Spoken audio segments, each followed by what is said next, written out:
اعوذ باللہ السمیع العلیم من الشیطان الرجیم من حمزہ ونفخہ ونفسہ بسم اللہ الرحمن الرحیم ربی یسر ولا تعسر وتمم بالخیر ربی زدنی علما وَإِذَا كُنْتَ فِيهِمْ فَأَقَمْتَ لَهُمُ الصَّلَاةَ فَلْتَقُمْ طَائِفَةٌ مِّنْهُمْ مَعَكَ وَلْيَأْخُذُوا أَسْلِحَتَهُمْ فَإِذَا سَجَدُوا فَلْيَكُونُوا مِنْ وَرَائِكُمْ وَلْتَأْتِ طَائِفَةٌ أُخْرَى لَمْ يُصَلُّوا فَلْيُصَلُّوا مَعَكَ وَلْيَأْخُذُوا حِذْرَهُمْ وَأَسْلِحَتَهُمْ وَدَّ الَّذِينَ كَفَرُوا لَوْ تَغْفُلُونَ عن أسلحتكم وأمتعتكم فيميلون عليكم ميلة واحدة ولا جناح عليكم إن كان بكم أذى من مطر أو كنتم مرضى أن تضعوا أسلحتكم وخذوا حذركم إن الله أعد للكافرين عذابا مهينا۔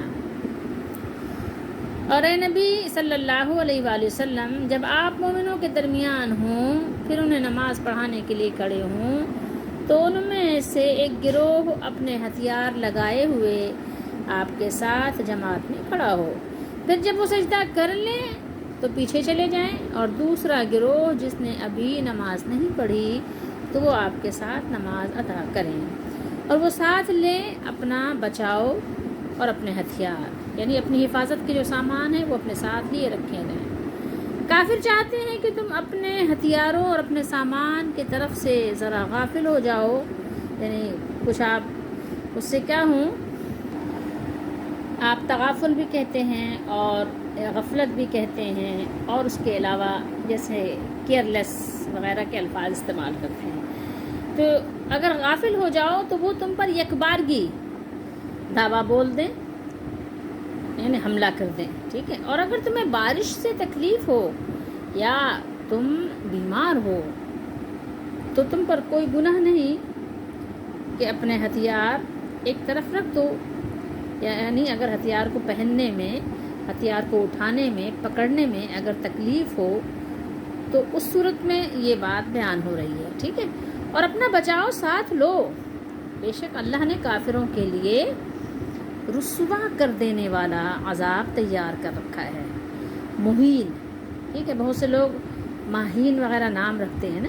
ان کو بچنا چاہیے، کیونکہ آپ دیکھیں اس کا مطلب ہوتا ہے یعنی ذلت والا عذاب، ٹھیک ہے۔ اب آپ ظاہر نام رکھتے ہیں تو کبھی نک نیم بھی کر لیتے ہیں، اس کو چینج بھی کر لیتے ہیں تھوڑا بہت آگے پیچھے پیار سے، چھوٹا شارٹ کٹ کر کے، تو اس لیے اس طرح کے نام مت رکھیں۔ تو بہرحال اللہ تعالیٰ نے فرمایا کہ ان کے لیے رسوا کر دینے والا عذاب اللہ نے کیا کیا ہے، اعدّا، اس کو کیا ہے، تیار کیا ہوا ہے، تیار ہے، ریڈی ہے، اللہ نے اس کے کافروں کے لیے رکھا ہوا ہے۔ کافر کون ہے؟ جو اللہ تعالیٰ کے مقابلے پر آئے، اللہ کی بات نہ مانے اور اللہ تعالیٰ پر ایمان لانے والے بندوں سے لڑائی جھگڑا کرے۔ اچھا، یہ آیت نمبر 102 ہے سورۃ النساء کی، 5واں سپارہ ہے، ترجمہ ہم نے ابن کثیر سے پڑھا ہے۔ اب آپ دیکھیے کہ اس آیت مبارکہ کا جو آیت نمبر 102 ہے، 101 سے کیا ربط ہے۔ آیت نمبر 101 میں ہم نے تلاوت کیا کہ اللہ تعالیٰ نے ارشاد فرمایا کہ جب تم زمین میں سفر کرو تو تم پر کوئی گناہ نہیں، کوئی حرج نہیں کہ نماز کچھ کم کر لو، یعنی حالت سفر میں اللہ نے ہمارے لیے 4 رکعت والی نمازوں کو 2 رکعت کر دیا ہے، ٹھیک ہے۔ اور اس کی وجہ اللہ نے بیان فرمائی کہ اگر ڈرو کہ تمہیں وہ لوگ فتنے میں ڈال دیں گے، کافر تمہیں آزمائش میں، مشکلات پریشانیوں میں ڈال دیں گے، گھیر لیں گے، تو اپنی نماز کو آدھی کر لو، یعنی 4 کو 2 کر لو۔ اور اللہ نے فرمایا کہ ان یفتنکم الذین کفروا، جنہوں نے کفر کیا، بے شک کافر لوگ ہمیشہ سے تمہارے کھلے دشمن ہیں۔ ان الکافرین کانوا لکم عدوا مبینا، ٹھیک ہے، وہ عدو ہیں، کھلے ہوئے، واضح،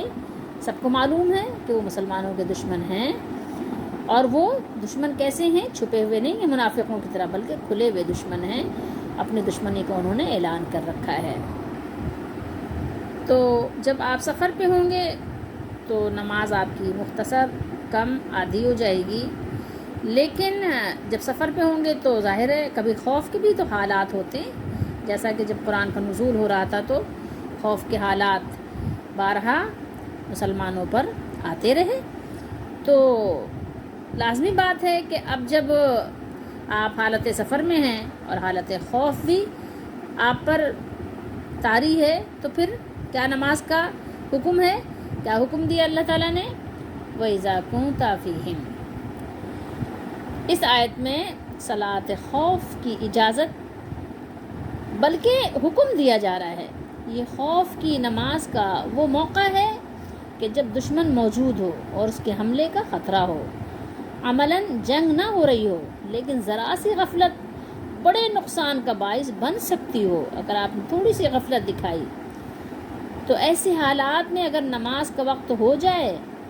تو آپ نے کیا کرنا ہے؟ صلاۃ خوف پڑھنے کا آپ کے لیے حکم موجود ہے، ٹھیک ہے، جس کی صورتیں کیا ہیں وہ الگ الگ ہیں، وہ مختلف ہیں، ٹھیک ہے۔ حدیث شریف میں وہ صورتیں بیان کی گئی ہیں۔ مثلا فوج 2 حصوں میں تقسیم ہو گئی،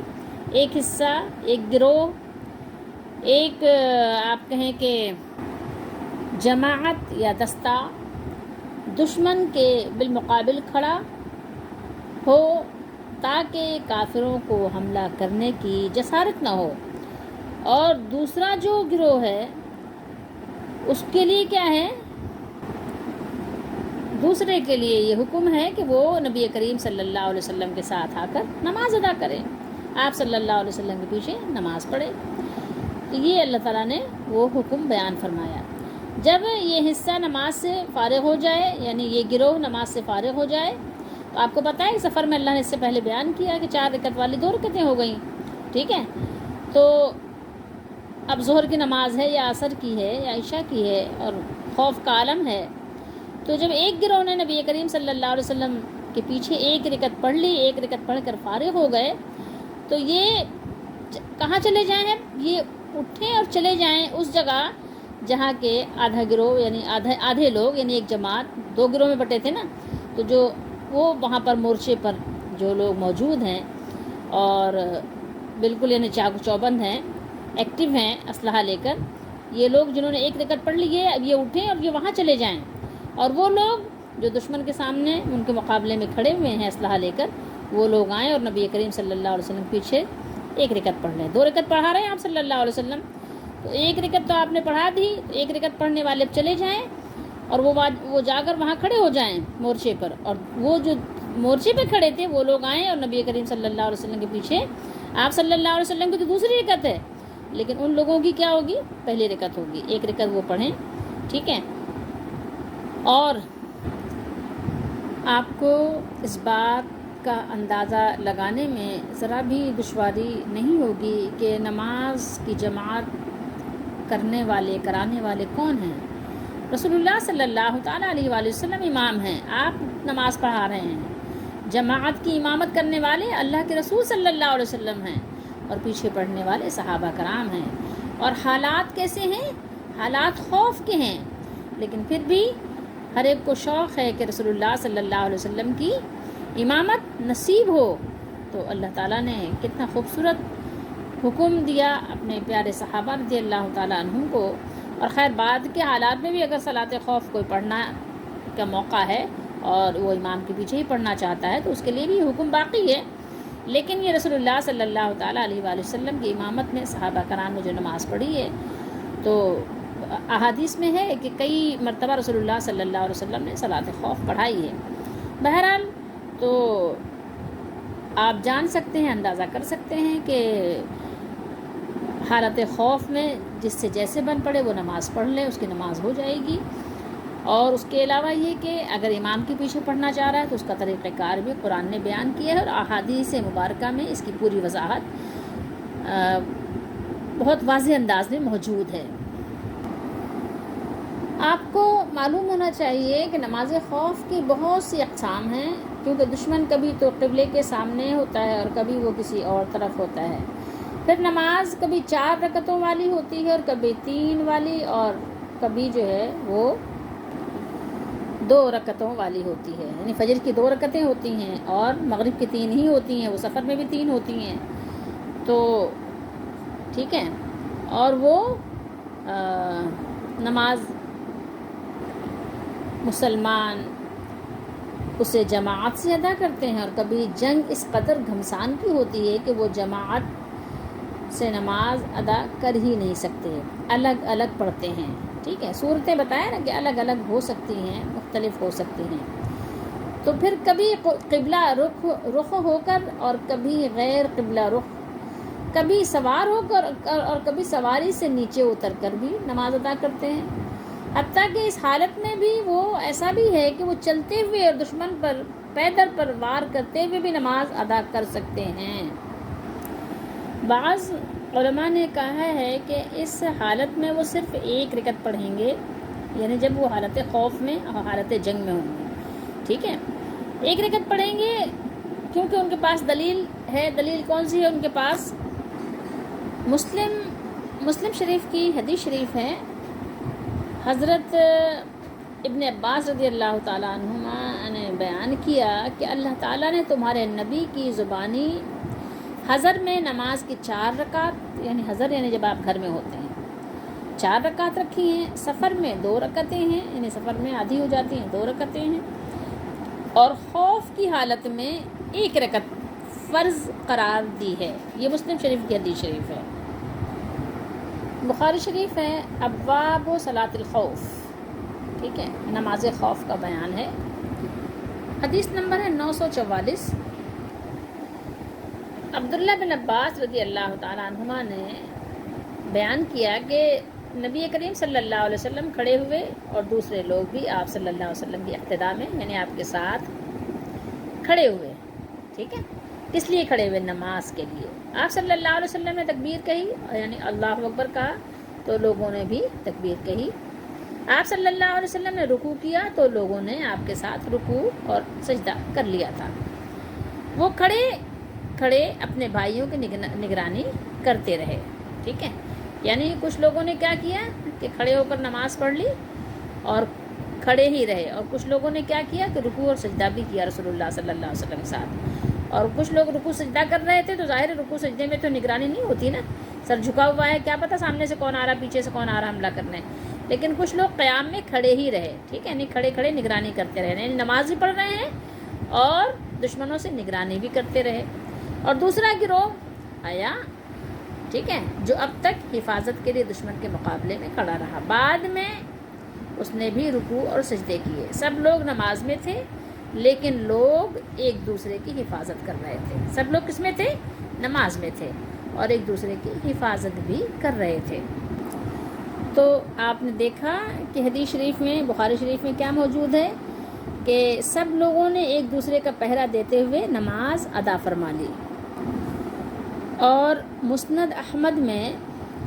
حضرت جابر بن عبداللہ رضی اللہ تعالیٰ عنہ کی حدیث کو بیان کیا ہے کہ رسول اللہ صلی اللہ علیہ وسلم نے انہیں نماز خوف اس طرح پڑھائی کہ ایک صف آپ صلی اللہ علیہ وسلم کے آگے کھڑی ہو گئی اور دوسری آپ صلی اللہ علیہ وسلم کے پیچھے، تو جو صف آپ صلی اللہ علیہ وسلم کے پیچھے تھی اسے آپ نے پوری 1 رکعت پڑھائی، پھر یہ صف آگے بڑھ گئی اور اپنے ساتھیوں کی جگہ پر جا کھڑی ہوئی، اور وہ لوگ ان کی جگہ پر آ کر کھڑے ہو گئے، انہیں بھی رسول اللہ صلی اللہ علیہ وسلم نے 1 مکمل رکعت پڑھائی اور سلام پھیر دیا۔ اس طرح نبی اکرم صلی اللہ علیہ وسلم کی 2 رکعتیں تھیں، مگر صحابہ کرام رضی اللہ تعالیٰ عنہم نے ایک رکعت پڑھی، ٹھیک ہے۔ وَلَا جُنَاحَ عَلَيْكُمْ إِنْ كَانَ بِكُمْ أَذًى مِّن مَطَرٍ، اگر تم بارش کے سبب تکلیف میں ہو یا بیمار ہو تو تم پر کچھ گناہ نہیں کہ ہتھیار اتار کر رکھ دو، مگر ہوشیار ضرور رہنا، یعنی ہر وقت اس طرح چوکنے رہنا کہ جب بھی تمہیں ہتھیار پہننے کی ضرورت محسوس ہو تو بلا تکلف، یعنی ہتھیار اپنے پہن لو، ہتھیار اٹھا لو، ہتھیار پہن سکو، ٹھیک ہے۔ حالت سفر اور حالت خوف میں بھی بارش تو ہو سکتی ہے، تو ظاہر ہے بارش کی وجہ سے آپ کو مشکلات کا سامنا ہو سکتا ہے، تو اب ظاہر ہے اس میں آپ کو تدبیر پھر مختلف کرنی پڑتی ہے۔ اسی طریقے سے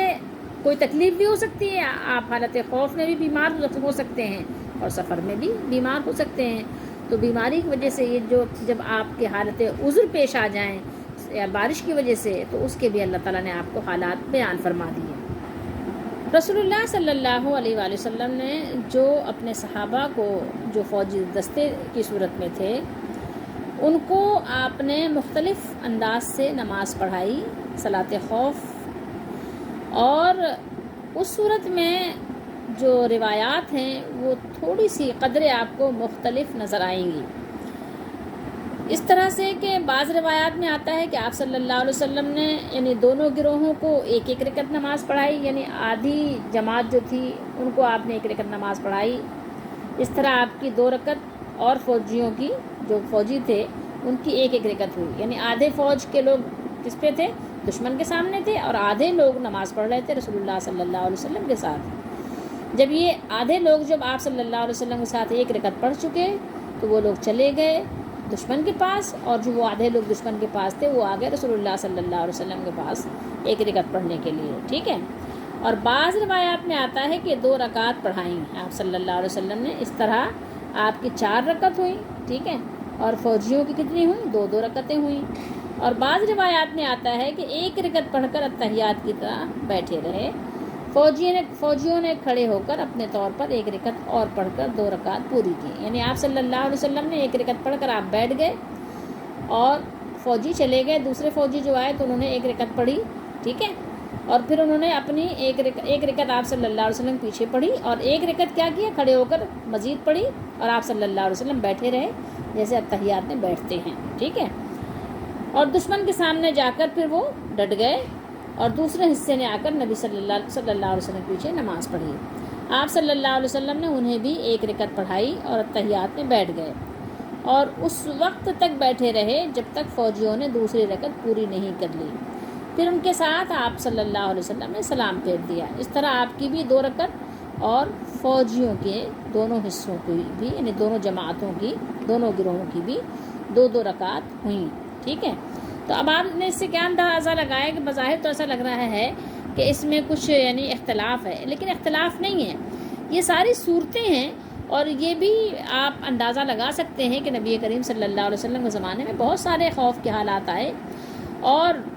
ممکن ہے کہ آپ نے کبھی کوئی صورت اختیار کی ہو اور کبھی کوئی دوسری صورت اختیار کی ہو جو حدیثوں میں بیان ہوئی ہیں۔ تو اب آپ یہ سمجھیں گے کہ کیا اس میں اختلاف ہے؟ نہیں، اختلاف نہیں ہے۔ اصل کیا ہے؟ اصل ہے نماز، ٹھیک ہے، وہ ادا ہو رہی ہے، ٹھیک ہے۔ نماز پڑھنے میں کوئی اختلاف نہیں ہے، نماز کے سجدہ کرنے میں کوئی اختلاف نہیں ہے، رکوع میں کوئی اختلاف نہیں ہے، بس اگر اختلاف ہے تو کس طرح سے ادا کرنی ہے، یعنی خوف میں امام کے پیچھے، اور کس طرح سے ادا کرنی ہے حالت حضر میں، اور کس طرح ادا کرنی ہے حالت سفر اور خوف میں، یہ ہے۔ تو اصل چیز ہے کیا؟ نماز، اس میں کوئی آپ کو اختلاف نظر نہیں آئے گا، ٹھیک ہے، وہ جیسی ہے ویسی ہی پڑھی جائے گی، بس رکعتوں میں اگر فرق آ گیا تو آ گیا، اس میں ظاہر ہے اس میں کوئی اختلاف نہیں، یہ فروعی اختلاف ہے، اس کو اختلاف نہیں کہتے۔ جیسے حج ہے، اب کسی نے حج افراد کیا، کسی نے حج قرن کیا، کسی نے حج تمتع کیا، تو کیا مطلب؟ حج تو سب کر رہے ہیں نا، اس میں تو کوئی اختلاف نہیں ہے، خانہ کعبہ کا طواف سب کریں گے، اور مینا میں سب حاضری دیں گے، کنکریاں سب ماریں گے، اور عرفات میں سب حاضر ہوں گے، سمجھ رہے ہیں؟ لیکن اختلاف کس میں ہے؟ اختلاف ان کی صورتوں میں ہے کہ کون یعنی جا کر صرف حج کا احرام باندھتا ہے، کون حج اور عمرے دونوں کا احرام باندھتا ہے، اور کون صرف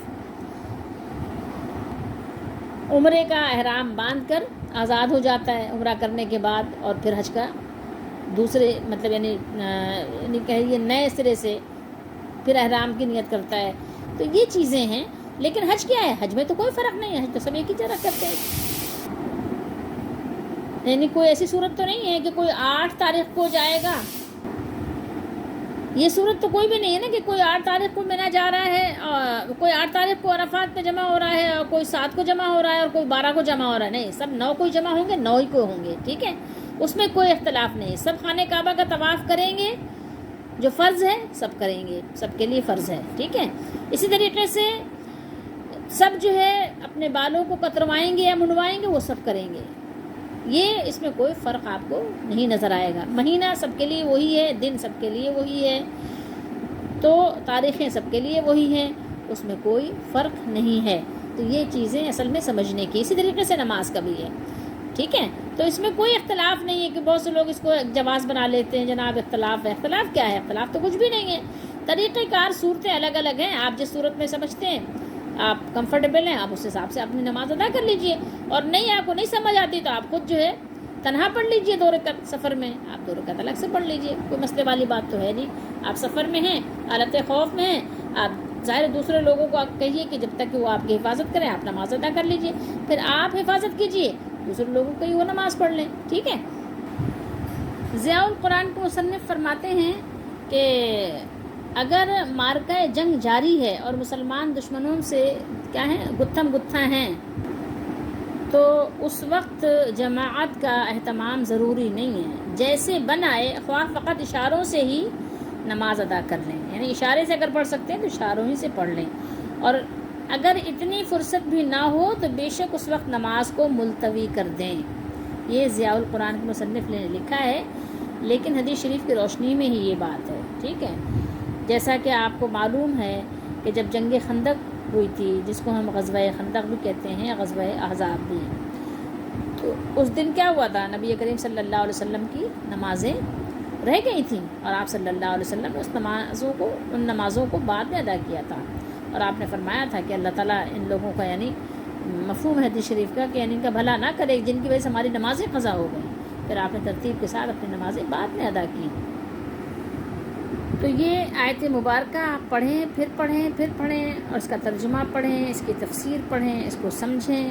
انشاءاللہ سمجھنا آسان ہو جائے گا، کوئی مشکل بات نہیں ہے۔ آیت مبارکہ میں اللہ تعالیٰ نے 2 گروہوں کا ذکر کیا ہے، یعنی دو حصوں میں نمازی اور فوجی بٹ جائیں، اور دونوں گروہ کے ایک رکعت پڑھنے کا بھی اللہ تعالیٰ نے ذکر فرمایا کہ دونوں گروہ جو ہے ایک رکعت پڑھیں، ٹھیک ہے۔ لیکن اس کا طریقہ، آپ کو پورا جو طریقہ ہے نماز ادا کرنے کا، یہ حدیث شریف میں آپ کو ملے گا، جیسے کہ کچھ حدیثیں میں نے آپ کو سنائی بھی۔ رسول اللہ صلی اللہ علیہ وسلم نے جب 2 رکعت پر سلام پھیر دیا تو دونوں گروہ نے اپنی ایک رکعت بطور خود پڑھ لی، اور آپ صلی اللہ تعالیٰ علیہ وآلہ وسلم نے ان کو ہر صورت میں اور ہر حالت میں نماز پڑھنے کا طریقہ سکھا دیا، سمجھا دیا، بتا دیا، اور پھر صحابہ کرام رضی اللہ تعالیٰ عنہم پر بھی اللہ تعالیٰ اپنی رحمتوں کا نزول فرمائے، انہوں نے بھی بات کو اپنے تک نہیں رکھا، بات کو آگے پہنچا دیا، پیارے آقا صلی اللہ علیہ وسلم کی تمام امت تک کو پیغام پہنچا دیا، اور محدثین نے اس کو اپنی کتابوں میں درج فرما دیا، اور ہمارے لیے تو بہت آسانی ہے کہ ہمارے پاس کتابیں موجود ہیں۔ اللہ تعالیٰ ہم سب کو قرآن مجید کو صحیح طریقے سے، احادیث مبارکہ کو صحیح طریقے سے سمجھنے کی اور صحیح طریقے سے دین پر، اسلام پر عمل کرنے کی توفیق عطا فرمائے۔